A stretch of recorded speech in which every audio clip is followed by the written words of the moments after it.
Starting off here, we're going to go ahead and pull up this article from AP, which says Montana Representative Zooey Zephyr sues over removal from House floor. Montana State Representative Zooey Zephyr asked the court Monday to allow her to return to the House floor after she was silenced and barred for chiding her Republican colleagues over legislation to restrict gender-affirming health care and for encouraging protesters. Attorneys for the first-term lawmaker sued in state district court in Helena on behalf of Zephyr, a transgender Democrat who represents a liberal district in the college town of Missoula, and several constituents who the attorneys said were being denied the right to adequate representation. Zephyr, whose comments in the Montana legislature have made her a prominent figure in transgender rights and in conversations about the muffling of dissent in state houses, said in a statement Monday that she and her constituents were targeted because I dared to give voice to the values and needs of transgender people like myself. So they're referencing other efforts to oust rowdy lawmakers, if you want to call them that. The two Justins in the Tennessee State House that were ousted, Justin Jones and Justin Pearson, for their support for a gun control protest that happened on the House floor, and they were eventually expelled from the House and have since been reinstated. This, to me, is a continuation of the GOP's strict, harsh repression of anything that dissents against their worldview. They're willing to bring down the hammer on people like Zooey Zephyr, and it's what makes her dissent and her hard-nosed fight against them all the more interesting. Right, because she's sort of setting up a blueprint for how to deal with being attacked by state legislators in the future, right?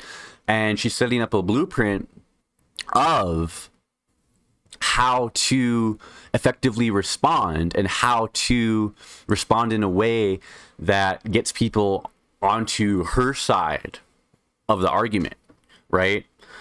So it continues on here. This is a performance litigation.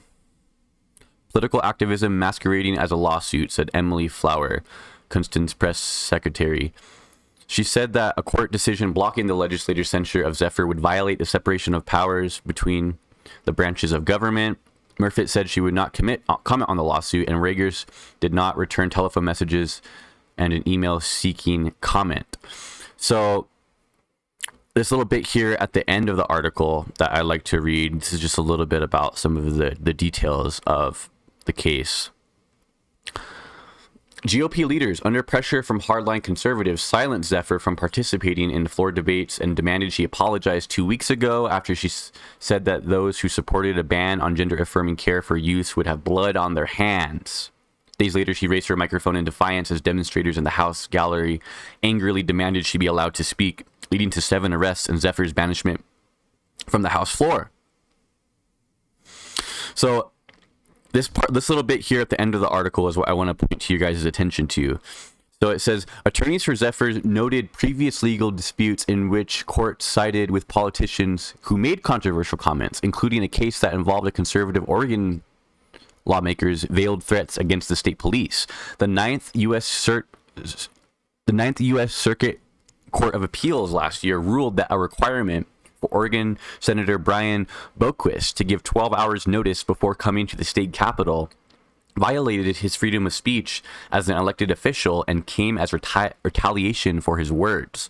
The attorneys also cited a 1966 U.S. Supreme Court case in which justices sided against Georgia lawmakers who tried to execute a newly elected lawmaker. Tried to exclude a newly elected lawmaker, not execute. That's a little bit step further. Julian Bond, who later became chair of the NAACP because he endorsed criticisms of the Vietnam War.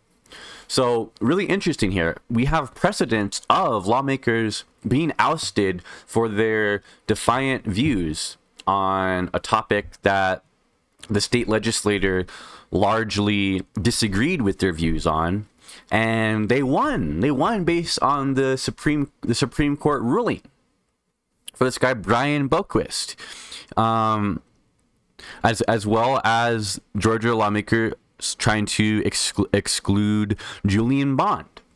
So, given the precedence of lawmakers being ousted and the courts allowing them to be reinstated, and the courts agreeing that their First Amendment right to freedom of speech is being impressed and imposed upon by state lawmakers, you really wonder what's going to happen with this case. I think it's really highly probable, if the courts are accurately interpreting the law, it seems to me like Zooey Zephyr has a pretty good legal argument here.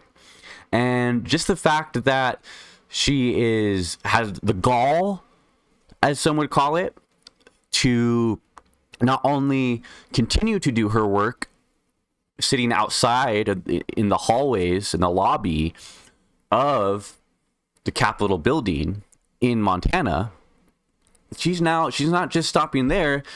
She is using every avenue that she has to go after them legally. And from what it sounds here, she has a pretty solid case. All right. So we're going to keep an eye on Zooey Zephyr here. I don't think this is the last that we're going to hear of her. And I'm really interested to see how this court case plays out, given the historical precedence of courts siding with lawmakers' rights to express their freedom of speech that is granted to them in the First Amendment of the Constitution. All right. So